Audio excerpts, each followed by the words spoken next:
Bom dia, irmãos e irmãs. O título de nossa mensagem hoje é O Perigo da Idolatria. E o texto bíblico para a nossa reflexão está no livro de Êxodo, capítulo 20, versículos 1 a 7. Assim diz a palavra de Deus. Então Deus falou todas estas palavras. Eu sou o Senhor, seu Deus, que o tirei da terra do Egito, da casa da servidão. Não tenha outros deuses diante de mim.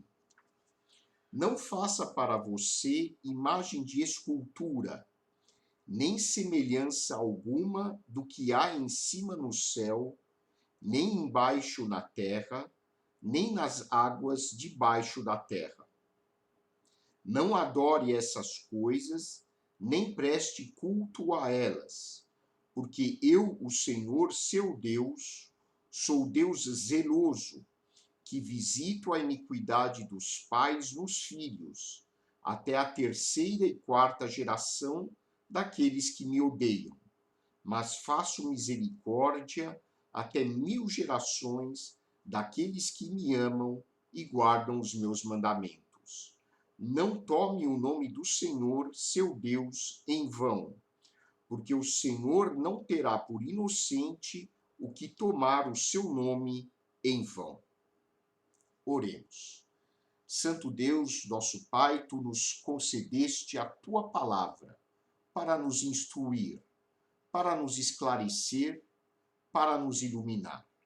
Que possamos agora, mediante o auxílio do teu Santo Espírito, compreender a tua mensagem para as nossas vidas. Nós te agradecemos em nome de teu Filho amado, nosso Senhor e Salvador Jesus Cristo. Amém. A cultura moderna valoriza exageradamente o poder, a fama e o sucesso. Podemos dizer que uma parcela significativa da humanidade vive em função destes valores. Hoje nós vivemos em um mundo cada vez mais consumista, onde as pessoas parece que trabalham e vivem para poder acumular cada vez mais bens materiais. Esta atitude equivocada é a razão de tantas brigas, de tantos jogos de poder entre amigos, entre colegas de trabalho, entre familiares e até mesmo entre cônjuges. Quantas brigas de casal ocorrem por causa de questões puramente materiais.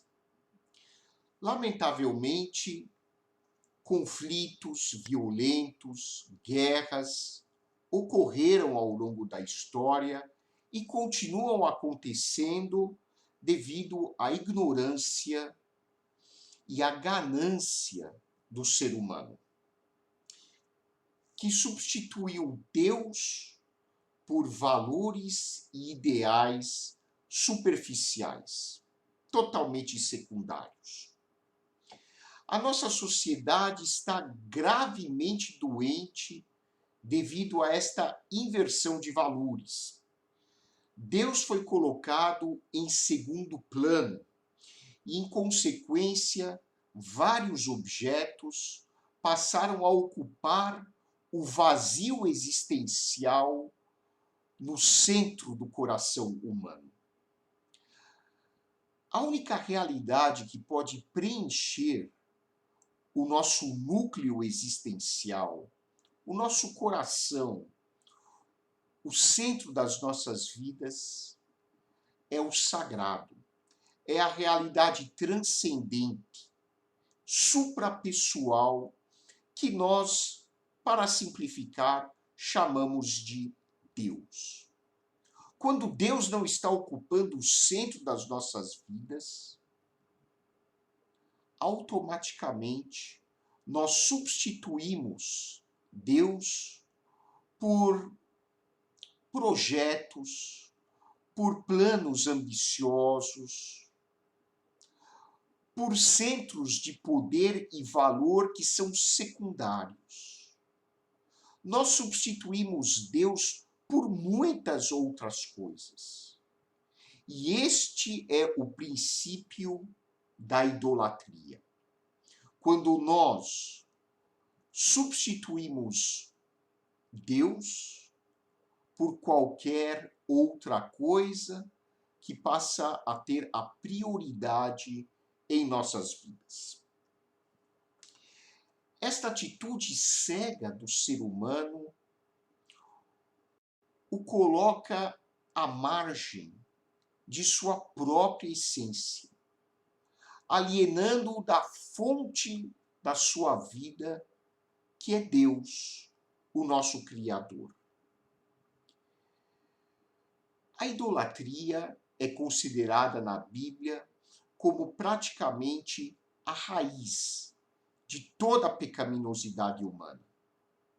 E eu compartilho com vocês uma definição muito completa, profunda e útil do teólogo Paul Tillich a respeito do que é a idolatria.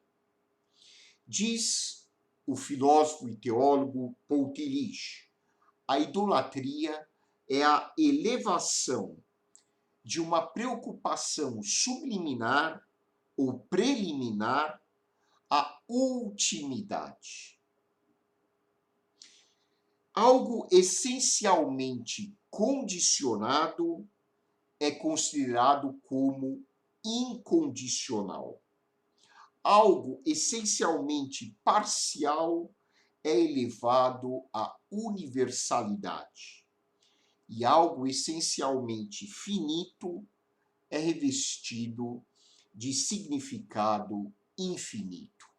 Creio que essa definição nos oferece uma visão muito ampla a respeito da raiz da idolatria.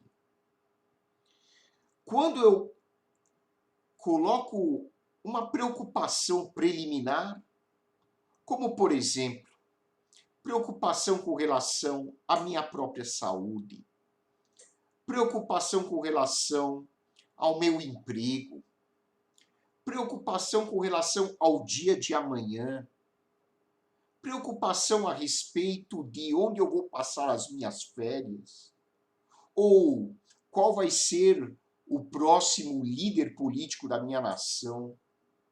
Quando eu coloco essas preocupações preliminares, essas preocupações que são secundárias, como se elas fossem a preocupação última da minha vida, como se estas coisas fossem a realidade mais importante da minha existência, eu estou cometendo o pecado da idolatria.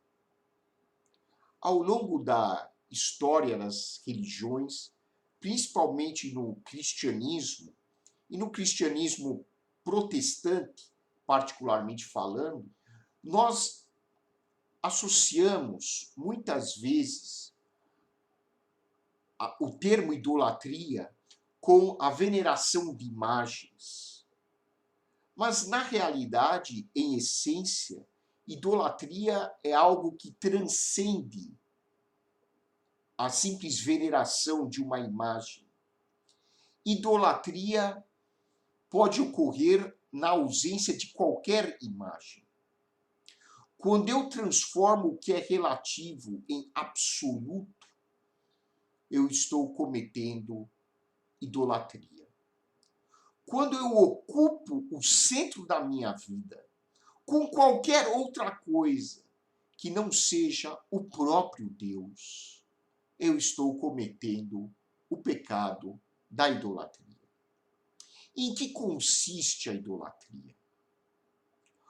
Este texto do livro de Êxodo, que é o texto dos chamados 10 mandamentos, nos mostra os elementos que caracterizam a idolatria. Em primeiro lugar, a idolatria consiste em adorar ídolos, como o próprio termo diz. Aqui a lei de Moisés diz: eu sou o Senhor, seu Deus, que o tirei da terra do Egito, da casa da servidão. Não tenha outros deuses diante de mim. Aqui existe algo interessante. Muitas pessoas pensam que Deus é um nome.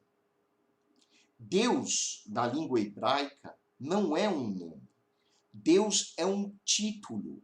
Deus, que em essência é a tradução do termo hebraico Elohim, Deus significa poderoso. É um título.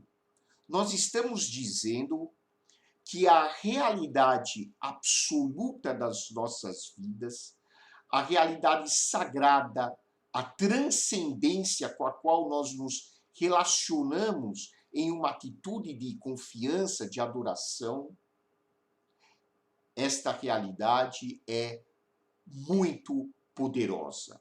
Mais poderosa do que a minha pessoa, mais poderosa do que qualquer realidade finita que eu conheça.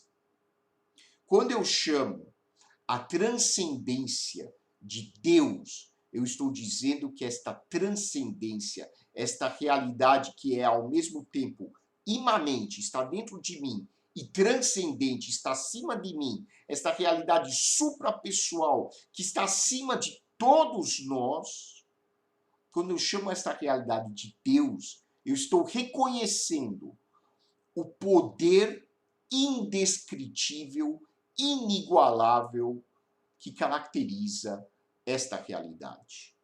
Deus, portanto, não é um nome de uma pessoa. Deus é um título. Vocês podem perceber também que nas nossas Bíblias, o termo Senhor, principalmente no Antigo Testamento, aparece com todas as letras maiúsculas. Quando o Senhor aparece com todas as letras maiúsculas, este termo é a tradução de uma expressão hebraica que nós, por conveniência e por facilidade, nós chamamos de Yahvé ou Javé, mas que, na verdade, não tem nenhuma pronúncia bem conhecida. Ela é apenas constituída de consoantes na língua hebraica. E uma tradução aproximada seria eu sou. Quando Moisés, no monte, lá no deserto, depois de ter conduzido o povo hebreu para fora do Egito, quando Moisés viu a sarça ardente e ouviu, assim diz o texto bíblico, ouviu a voz de Deus conversando com ele, Moisés perguntou para Deus: qual é o seu nome? Talvez Moisés estivesse esperando por um nome pessoal para poder dizer aos hebreus que tal pessoa que é Deus conversou comigo. E a resposta de Deus foi: eu sou. Eu sou. Ou seja, Deus, a rigor, não tem um nome. Porque nenhum nome poderia identificar esta realidade infinita, transcendente e suprapessoal que nós chamamos de Deus. Porque quando nós nos identificamos por um nome, este nome reproduz quem nós somos. Eu me chamo Roy, então quando uma pessoa fala Roy, está imaginando a minha pessoa. Você pode se chamar Alberto, André, Maria. Quando alguém menciona o seu nome, esta pessoa está imaginando você. Mas Deus, a rigor, não tem um nome no mesmo sentido que você e eu temos. Porque eu sou, a rigor, não é um nome, é uma descrição. E vejam a sabedoria da palavra de Deus. Este texto aqui, embora tenha sido redigido há algumas centenas de anos antes de Cristo, em termos de tradição oral, provavelmente este texto data de 1400 anos antes de Cristo, ou mais, nós não sabemos ao certo. Num mundo que era tipicamente politeísta, as sociedades da época eram praticamente todas politeístas. Este texto revela uma sabedoria que somente a palavra de Deus pode transmitir.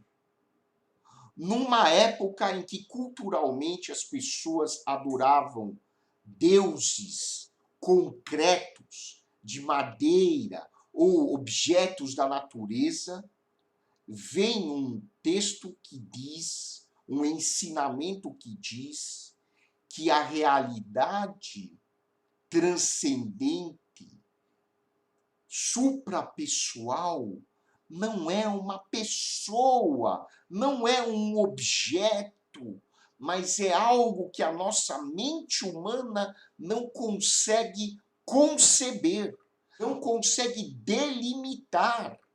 É algo que ultrapassa totalmente a nossa capacidade de percepção e de compreensão. Por isso que Moisés escuta esta voz que ele atribui a Deus, dizendo assim: eu sou. Acabou. Eu sou. Que sabedoria, que profundidade. Eu existo. E não tente descobrir como eu sou. Você não tem essa capacidade, porque você tem uma mente humana que não pode conceber a minha essência. Em resumo, parafraseando o texto, esse é o significado do diálogo que Deus trava com a pessoa do profeta Moisés. E quando nós atribuímos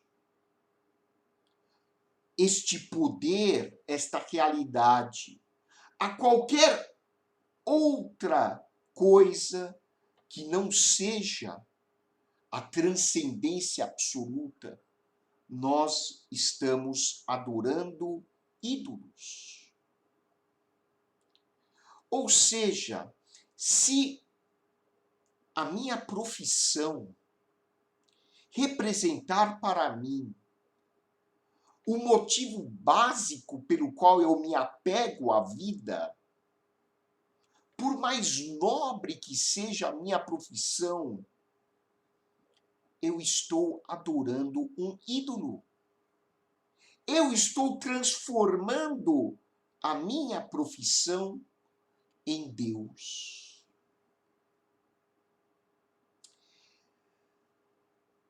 Se eu, como pai ou como mãe,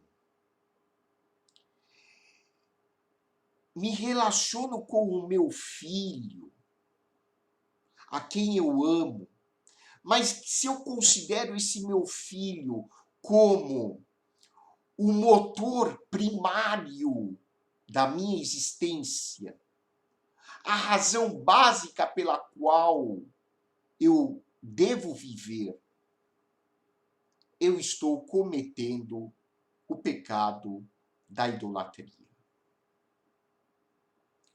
Somente Deus pode ocupar o motivo central, o motivo básico, o motivo primário do meu apego a esta vida.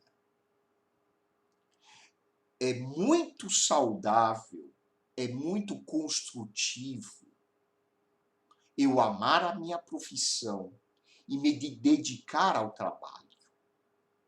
É muito construtivo, é muito bom eu amar os meus filhos e me dedicar a eles. Mas eles não podem ocupar o lugar de Deus na minha vida. Deus não está dizendo para você não amar os seus filhos, não amar o seu trabalho.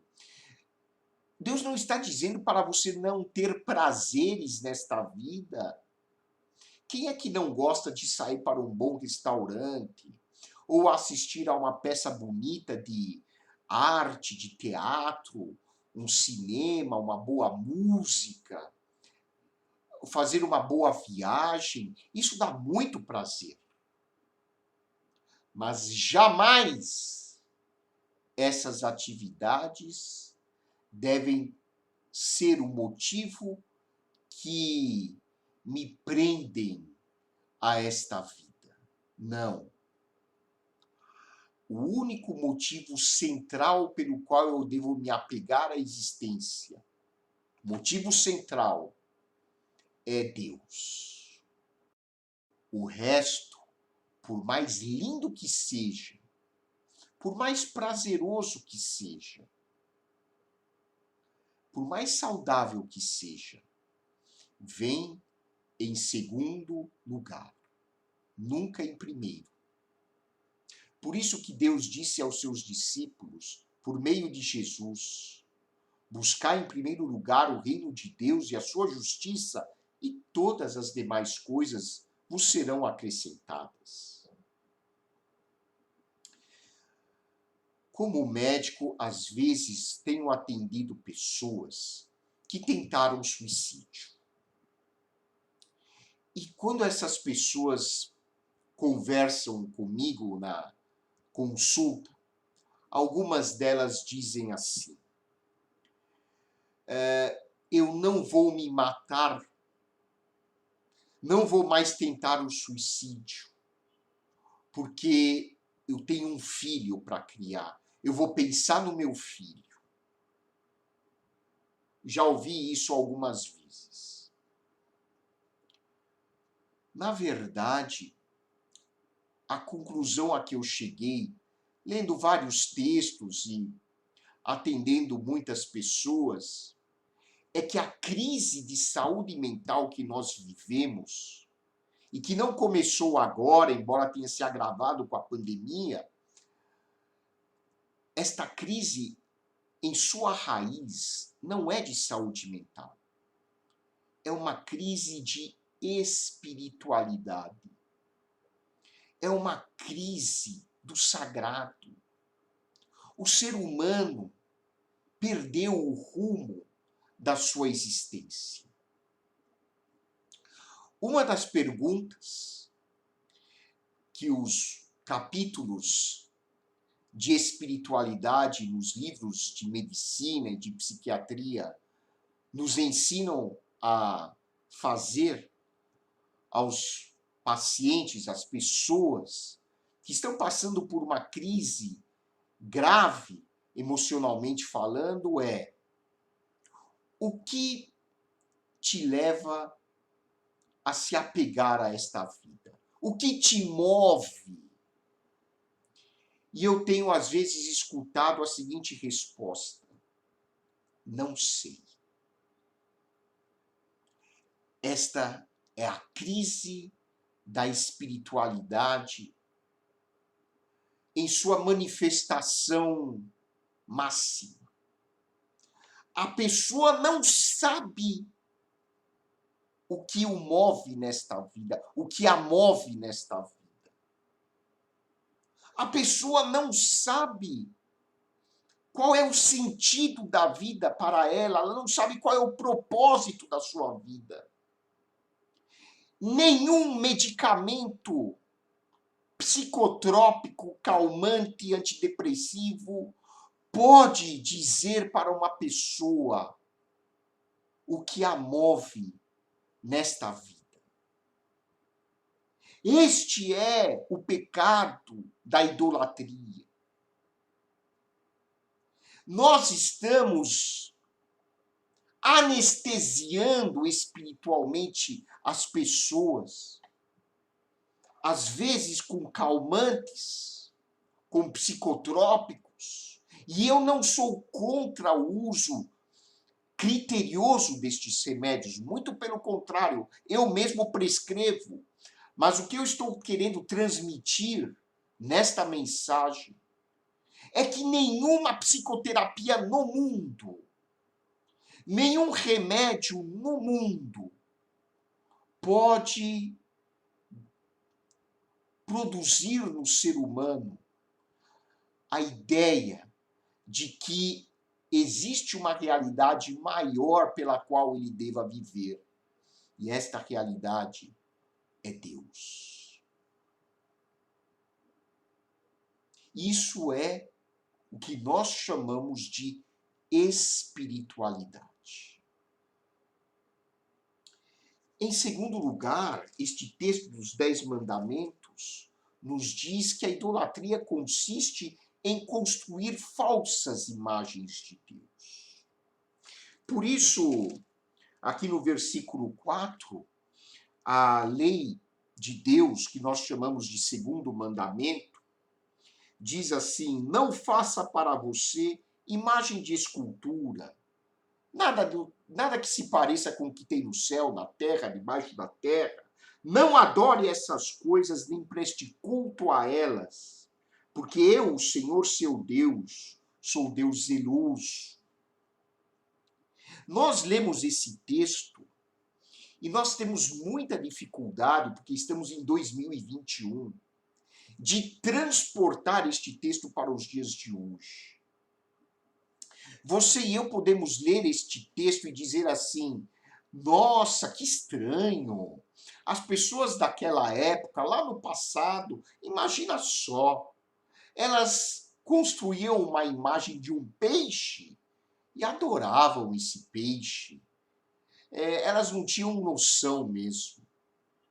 Mas o significado deste segundo mandamento é muito mais profundo do que o que nós estamos imaginando. Como disse o psicólogo, o grande estudioso da espiritualidade integrada à psicologia e à psicoterapia, o Dr. Kenneth Pargament, nós construímos hoje falsas imagens de Deus quando nós, por exemplo, substituímos o vazio existencial nas nossas vidas por comida, por drogas, por álcool, por trabalho, ou por qualquer outro projeto e atividade que passa a ocupar o centro motor da minha existência. Isto é construir imagens falsas de Deus. A Bíblia diz, lá no livro de Gênesis, que Deus criou o homem, e naturalmente o homem aí é o ser humano, à sua imagem e semelhança. Mas como disse o filósofo Nietzsche, o homem, em seu orgulho, criou Deus à sua imagem e semelhança. O ser humano reduziu Deus a algo que possa ser manipulado pela minha ambição pessoal, pela minha ganância, pelo meu orgulho. Muitas pessoas pensam ser religiosas, quando na verdade não passam de idólatras. Porque usaram e continuam usando Deus como um objeto de manipulação para atingirem os seus objetivos. Quando eu oro exclusivamente pedindo coisas a Deus e me esqueço de louvá-lo, de adorá-lo, de me submeter a Ele, eu estou usando Deus como um amuleto e como um objeto que eu posso manipular para atingir meus objetivos. Deus, me ajuda no trabalho, me aumenta o salário. Deus, eu quero um carro melhor.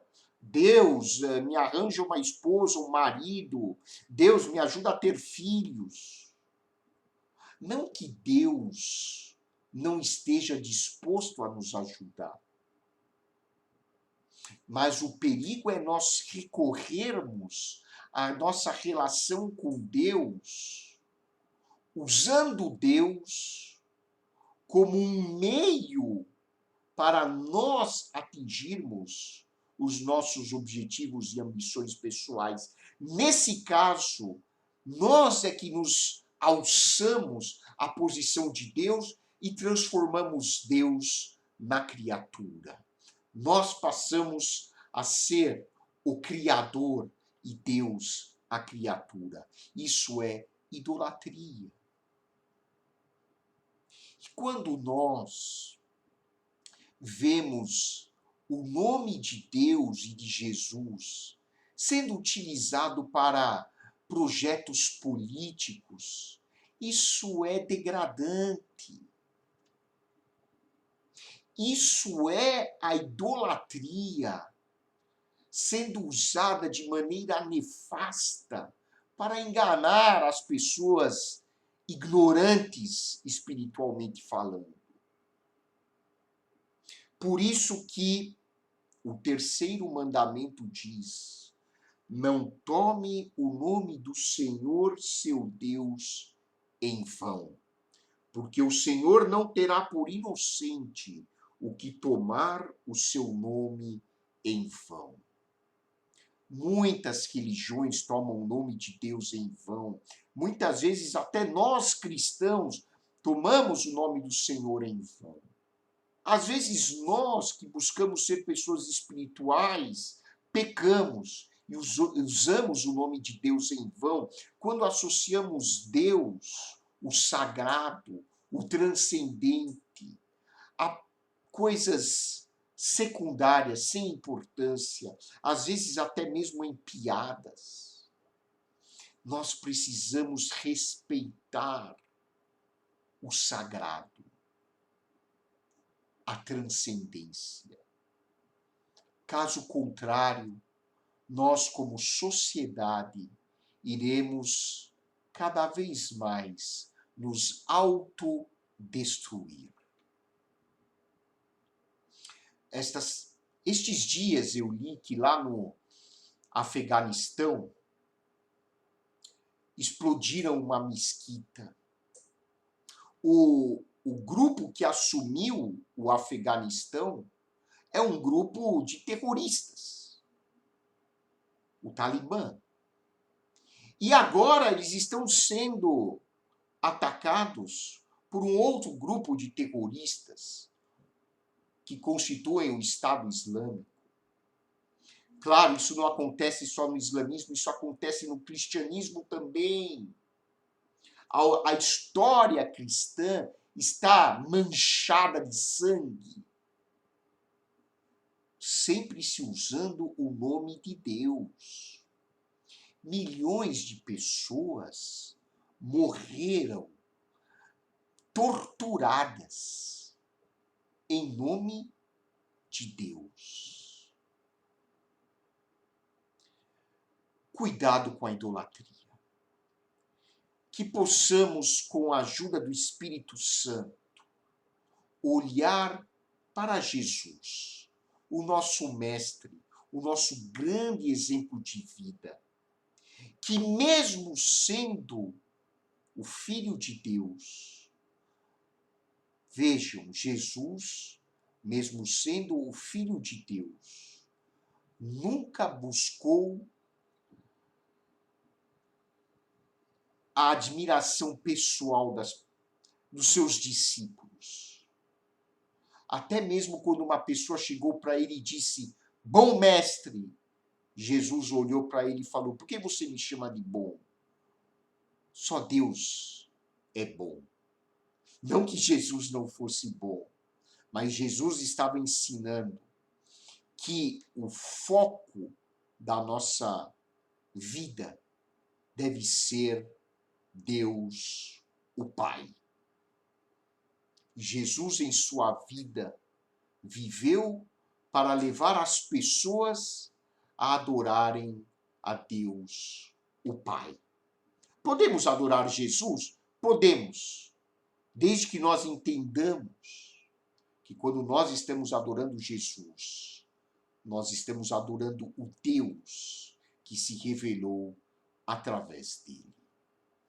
Que Deus abençoe a sua vida, que Deus conceda a você muitas bênçãos e que você e eu possamos caminhar por esta vida, sempre colocando a nossa atenção, o nosso foco em Deus, a nossa realidade absoluta.